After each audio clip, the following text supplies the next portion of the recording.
교회에 와서 제가 특별한 경우를 제외하고는 강해 설교를 쭉 해오고 있습니다. 기억하실지 모르겠지만 맨 처음 했던 것이 성령의 9가지 열매에 대한 말씀이었고요. 이어서 예수님의 가상칠언, 그리고 요한계시록의 7교회, 그리고 하나님의 전신갑주, 그리고 우리 이전에 지난주까지 본 예수님의 이 산상수훈 설교 말씀을 들었습니다. 어떤 점을 느끼시나요? 쭉 봤던 말씀이 다 어디에 있는 내용들이죠? 신약 성경. 어려운 질문도 아닙니다. 신약에 있는 내용들이에요. 그래서 아무리 좋은 약도 너무 치중하면 문제가 좀 되기 때문에 이제 저희가 오늘부터 구약을 보는데요.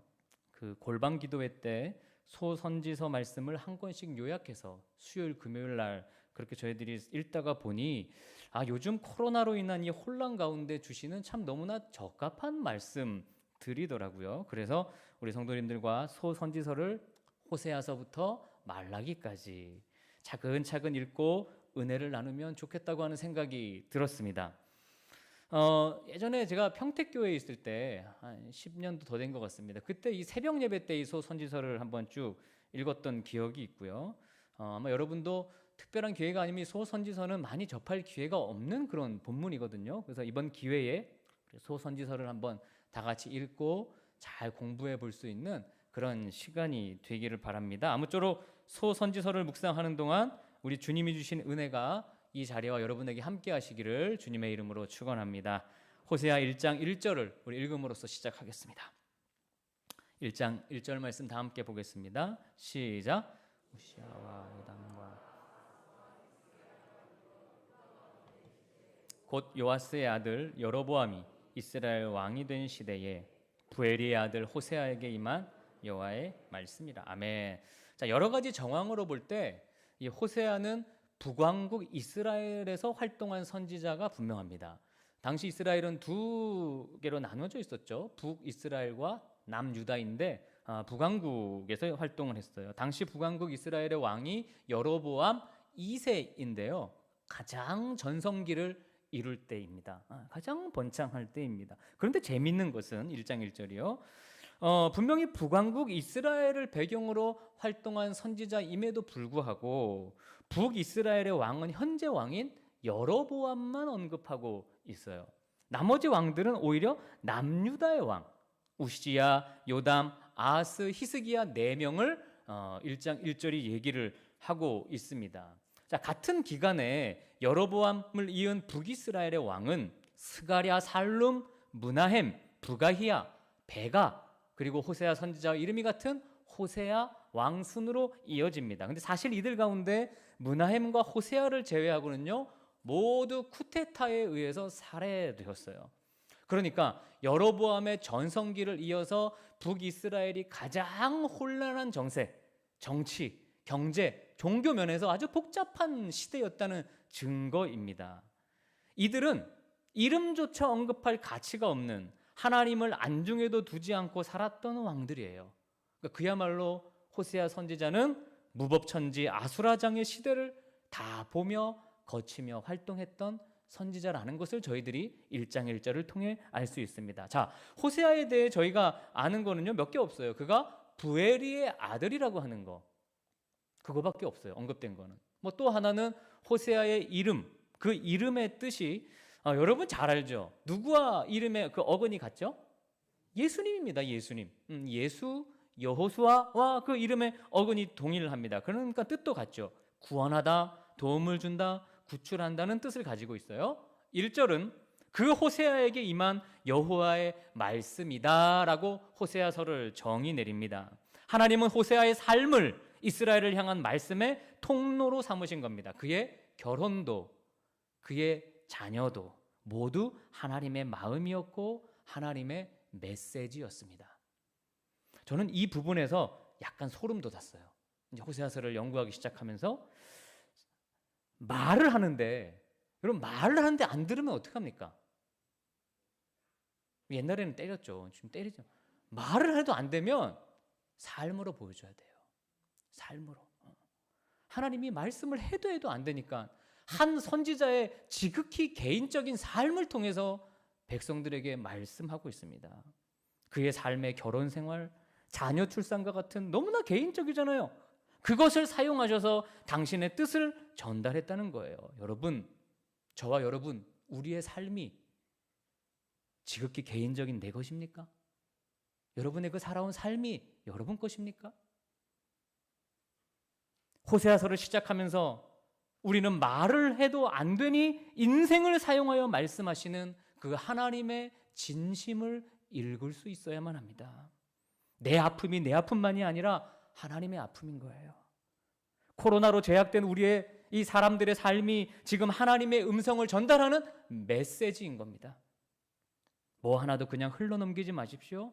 선지자의 삶을 통해서 말씀하셨듯이 지금 우리에게도 삶을 통해 말씀하는 거예요. 우리의 삶은 어느 것 하나 내 것이 없습니다.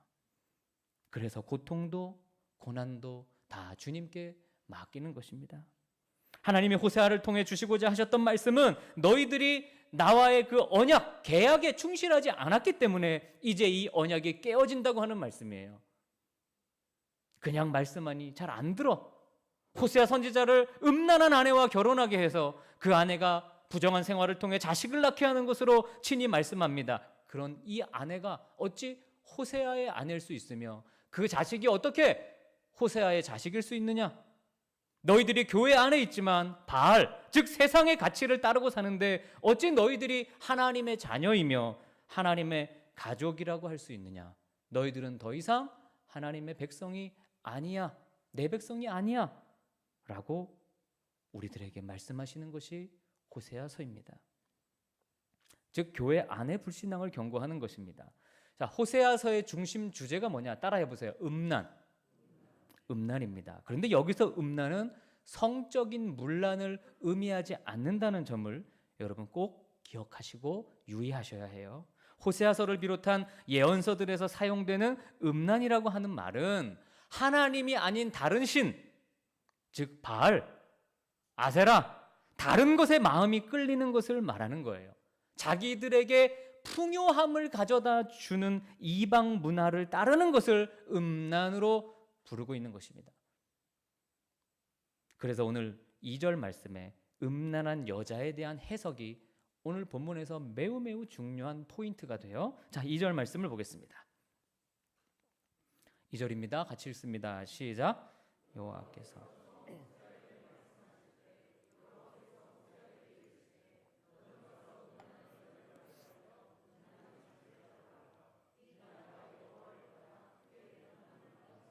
네, 음란한 아내가 누구냐라고 하는 것에 대한 해석이 다양합니다. 크게 한 3가지 정도로 볼 수 있는데요. 직업적인 창녀를 의미한다. 바알 신전의 여사제를 의미한다. 그리고 그 바알 신전을 드나드는 음란한 여인들을 의미한다. 크게 그런 정도로 볼 수.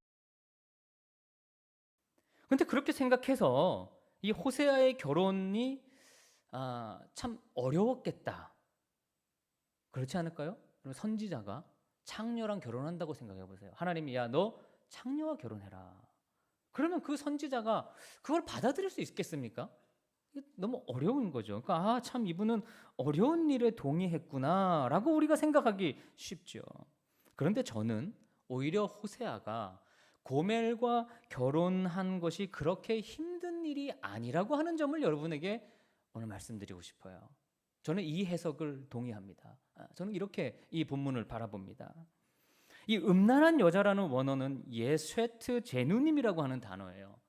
그 단수냐 복수냐에 따라 여러 가지로 의미가 해석이 될 수 있지만 지금 그것을 논할 자리는 아니고요. 오히려 성경 안에서, 호세아서 안에서 우리는 답을 찾아야 하는데요. 호세아서 특히 4장 12절과 14절 그리고 5장 4절을 보면 이스라엘의 모든 딸과 모든 며느리들이 음란하다, 음행한다고 표현하고 있어요. 그러니까 당시 북이스라엘에 있던 어떤 여자들 중에도 음란하지 않은 여자가 없다는 것입니다. 모두가 다 음란한 여자예요. 그럼 그 모든 여자들이 직업적인 창녀나 신전의 여사제냐? 그게 아니죠. 여러분, 이들은 바알 신전에 가서 소위 음란한 행위를 하는 매우 일반적인 여인들을 의미합니다. 그러니까 매우 일반적이라는 것은 당시의 문화였다는 거예요. 이스라엘이 이 바알 문화를 받아들이면서 농경 사회가 됐어요. 그러니까 농사를 짓다 보니까 하늘에서 때때마다 비를 잘 내려줘야 돼요. 그러다 보니 농경 문화에 적합한 신이었던 바알 신을 따를 수밖에 없었어요. 그럼 바알 신을 따른다는 것은 그 바알 성전에 가서 예배한다는 걸 말하는 거예요. 근데 바알 신전에서의 예배는 굉장히 음란한 예배였어요. 거기는 누구나 다 갔어야 되는 거예요. 누구나 예외가 없어요. 안 갈 수가 없는 거예요. 그러니 좀 쉽게 말하면 소위 우리가 잘 아는 그냥 일반 여자 집사님들인 거예요. 누가? 이 고멜이. 2장에 가서 더 자세히 말하겠지만요, 이것은 그 시대를 살아가는 가장 보편적인 삶이었던 겁니다. 시대가 음란했던 거예요. 음란하다는 것은 바알을 숭배한다는 것이고, 즉 세상의 문화와 가치를 쪼르륵 쫓아 살아간다는 걸 말하는 거예요. 이 음행을 행하지 않는 사람은 당시 사회생활을 잘 못하는 거예요. 사회생활 문외한, 쉽게 얘기해서 군 생활하면서 군 문화에 잘 못 젖어드는 사람, 하나님도 섬기고 세속에도 적당히 물들어 있는, 교회에도 다니는 수많은 그리스도인 여자 청년 중 하나와 호세아가 결혼했다고 이해하는 것입니다. 그렇다면 호세아의 이 결혼이 쉬웠을까요? 어려웠을까요? 쉬웠죠. 이렇게 이해해야만 비로소 호세아서의 많은 의문들이 풀립니다. 저도 예전에는 직업적인 창녀로 저를 이해했는데, 그러면 막히는 부분들이 굉장히 많이 있어요.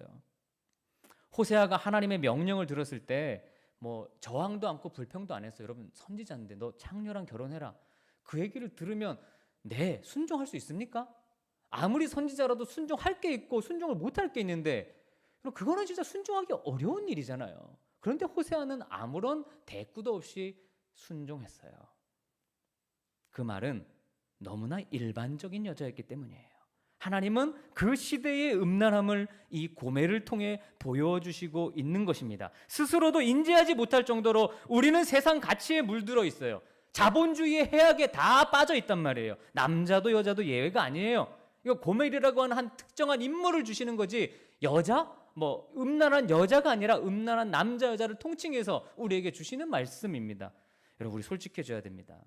그렇게 이 본문을 보며 호세아가 참 힘들고 말도 안 되는 결혼을 했구나, 하나님의 그 명령에 순종했구나, 대단하다, 이렇게 느끼는 게 아니라 주님, 제가 너무도 평범해 보이는 음란한 고멜이 아닙니까? 라고 하는 질문을 이 본문을 통해 던져야 되는 것입니다. 이해가 되십니까?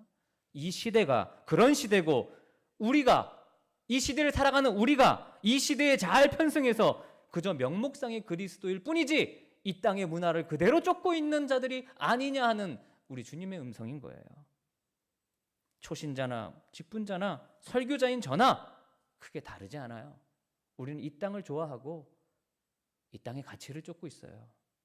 우리 너무 음란한 세상에서 영적인 음란함에 빠져 살고 있습니다. 두아디라 교회가 왜 예수님께 가장 많은 책망을 받았습니까?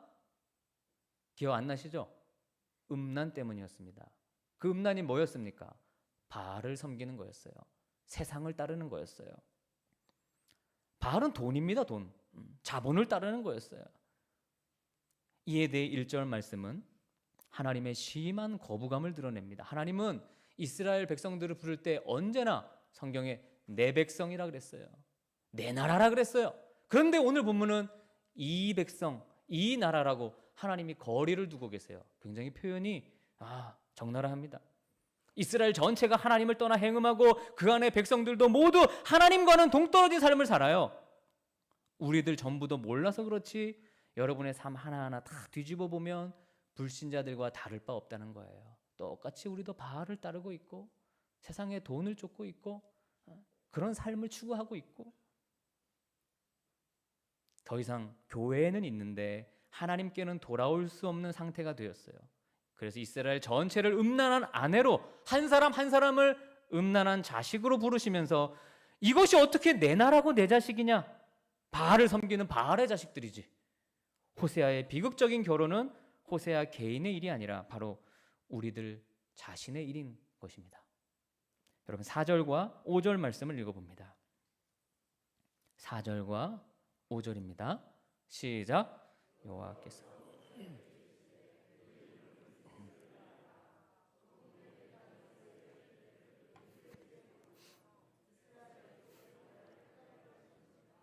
그날에 내가 이스라엘 골짜기에서 이스라엘의 활을 꺾으리라. 아멘. 부모는 자녀에게 좋은 이름을 지어주고 싶은 열망이 있습니다. 이여령 교수님의 그 한국인 이야기라는 책이 베스트셀러인데 제가 그걸 읽어보니까 이 태명 문화에 대해서 앞부분에 많이 설명하고 있어요. 태명 문화가 태명을 짓는 게 우리나라에 시작되었습니다. 여러분 알고 있는지 모르시겠어요? 우리나라에 시작이 됐고 다른 나라들이 최근 그 우리나라의 이 태명 문화를 많이 받아들여서 태명 짓는 일들을 한다고 그럽니다. 아무래도 뱃속에 있을 때부터 자녀에게 좋은 뜻의 이름을 지어줘서 그의 삶도 아름답기를 원하는 것이 우리 부모들의 마음이겠죠. 그러나 이것은 이스라엘 사람들에 비하면 별로 큰 뉴스도 아닌 것 같아요. 성경에 보면 자식의 이름을 짓는데 그냥 대충 지은 사람이 하나도 없어요. 다 아주 신중하게 이름의 의미가 다 있습니다. 호세아 아버지 부엘이의 이름은 주님이 내 생명의 원천입니다 라는 뜻이에요. 호세아는 뭐 아까도 말씀드렸지만 하나님이 구원하신다라는 뜻입니다. 그런 문화의 나라에서 호세아 부부가 첫 번째로 아들을 낳았는데 하나님은 첫 아들에게 이스라엘이라고 하는 이름을 지어라라고 명령하셨어요. 이스라엘은 흩어 뿌린다라는 뜻입니다. 흩어 뿌린다, 씨를 뿌린다. 뭐 이름 자체로는 그렇게 나쁜 이름이 아니에요. 그래서 그렇게 오해할까봐 부연 설명을 하고 있습니다. 왜 이런 이름을 지었냐? 이스라엘의 피를 예후의 집에 갚으시겠다라고 말씀하고 있어요. 이스라엘은 지명 이름입니다. 북쪽 지역의 평지의 이름인데 근데 이곳은 역사적으로 아주 피비린내 나는 살육이 있었던 그러한 장소입니다. 여로보암의 조상인 예후가 아합의 가족들을 몰살시킨 곳이에요. 하나님의 명령에 따라서 여로보암의 조상인 예후가 그 아합의 가족들을 다 죽였고 하나님은 그때 예후가 이스라엘에서 흘렸던 피를 조금 후에 예후의 집 곧 예후 왕조에게 그대로 갚으시겠다. 예후 왕조는 바로 북이스라엘을 의미하는 것입니다. 이스라엘이 성인이 되기 전에 지금에 누리고 있는 이 호황을 다 없애버리겠다. 완전히 끝난다는 것을 알리고 있는 거예요. 즉 호세아의 첫 아들 이스라엘은 우상 숭배, 영적 음란에 빠진 이스라엘이 직면하게 될 파국적인 운명을 상기시켜준다고 할 수 있겠죠. 하나님이 화가 단단히 나셨어요. 이 아이가 기어다니고 또 말하기 전에 빨리 회개해야 돼요. 그렇지 않으면 이 심판이 임하게 됩니다. 그런데 결국 깨닫지 못해서 두 번째 아이에게도 이름이 주어집니다. 6절에서 9절 말씀까지를 읽어봅니다. 6절부터 9절입니다. 시작. 고멜이 또 임신하여 딸을 낳으매 여호와께서 호세아에게 이르시되 그의 이름을 로루하마라 하라. 내가 다시는 이스라엘 족속을 긍휼히 여겨서 용서하지 않을 것임이니라. 그러나 내가 유다 족속을 긍휼히 여겨 그들의 하나님 여호와로 구원하겠고 활과 칼이나 전쟁이나 말과 마병으로 구원하지 아니하리라 하시니라. 고멜이 로루하마를 젖된 후에 또 임신하여 아들을 낳으매 여호와께서 이르시되 그의 이름을 로암미라 하라. 너희는 내 백성이 아니요 나는 너희 하나님이 되지 아니할 것임이니라. 아멘. 자, 둘째는 딸입니다. 이름을 로루하마라고 지어라라고 명령하셨어요. 뭐 호세아나 엄마인 고멜, 할아버지인 부엘이 뿐만 아니라 모든 친척들이 깜짝 놀랐을 거예요. 이거 말도 안 된다고 생각했을 겁니다. 충격을 받았을 겁니다. 로루하마는 긍휼히 여김을 받지 않는다는 뜻이에요. 루하마가 긍휼이란 뜻이고 로는 부정어입니다. 그러니까 긍휼히 여기지 않겠다라고 하는 말이에요. 하나님 눈에 이스라엘은 더 이상 긍휼을 베풀어주고 싶지 않을 만큼 미워진 거예요.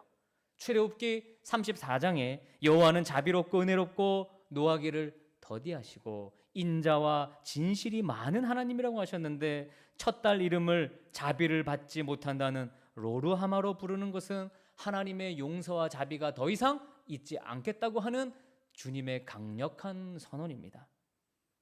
자녀의 이름을 통해 점점 그 강도가 올라가고 있어요. 갈수록 태산이에요. 고멜이 잉태해서 셋째 아이를 낳습니다. 하나님이 주신 이름은 로암미였어요. 암미는 내 백성이란 뜻이에요. 로는 부정어, 너는 내 백성이 아니야. 구약 성경 전체를 통틀어서요, 가장 두렵고 비참한 선언입니다. 너희는 로암미야. 로암미는 이제 내 백성이 아니라는 뜻인데요, 여러분, 내가 하나님의 백성이라는 것이 이스라엘 사람들의 가장 근원적인 정체성의 뿌리입니다. 이게 그들의 가장 기본적인 그 바탕이에요. 그런데 하나님이 지금 이스라엘의 그 근본적인 정체성을 부정하고 계시는 거예요. 어느 날 여러분 부모가, 야, 너는 이제 내 자식 아니야. 호적에서 파. 집 나가. 얼마나 마음 아파요. 끔찍하죠. 하나님이 이스라엘을 가리켜 내 백성이라고 부르는 명칭이 구약 성경에 158번 등장해요. 언약 관계의 핵심 중에 핵심이에요. 그런데 너희들 도무지 내 자녀 같지 않다. 말만 하나님 하나님 하지 뭐 하나 나를 닮은 구석이 없구나. 음란함이 너무 극에 달했다. 똑같이 세상적이구나. 골든타임이 곧 지나간다. 북이스라엘은 BC 733년 아수르의 디글랏 빌라셀에 의해서 한번 뜨거운 맛을 보고 마침내 722년 아수르의 사그론에 의해서 완전히 멸망당하게 됩니다. 남유다도 마찬가지입니다. 바벨론의 느부갓네살에 의해 586년에 멸망당합니다. 하나님은 자기 백성들과 즐겁게 교제하길 원하셨는데 이제 그것이 불가능해졌어요. 너는 내 백성이 아니야. 관계가 깨진 거죠. 그런데 여러분, 이렇게 깨진 관계에서 이 깨진 관계를 견디기 힘들어하는 쪽이 있었어요. 그게 누굴까요? 하나님이었어요. 하나님이었어요. 이스라엘이 아니었어요. 사람들이 아니었어요. 그렇게 냉정하셨던 하나님께서 9절 다음에 바로 이어서 말씀을 하십니다. 우리 10절에서 2장 1절을 읽어봅니다. 10절에서 2장 1절까지입니다. 시작. 그러나 이스라엘의 자손의 수가 바닷가에 모여 전에 그들에게 이르기를 너희는 내 백성이 아니라 한 그곳에서 그들에게 이르기를 너희는 살아계신 하나님의 아들들이라 할 것이라. 이에 유다 자손과 이스라엘 자손이 함께 모여 한 우두머리를 세우고 그 땅에서부터 올라오리니 이스라엘의 날이 클 것이미로다.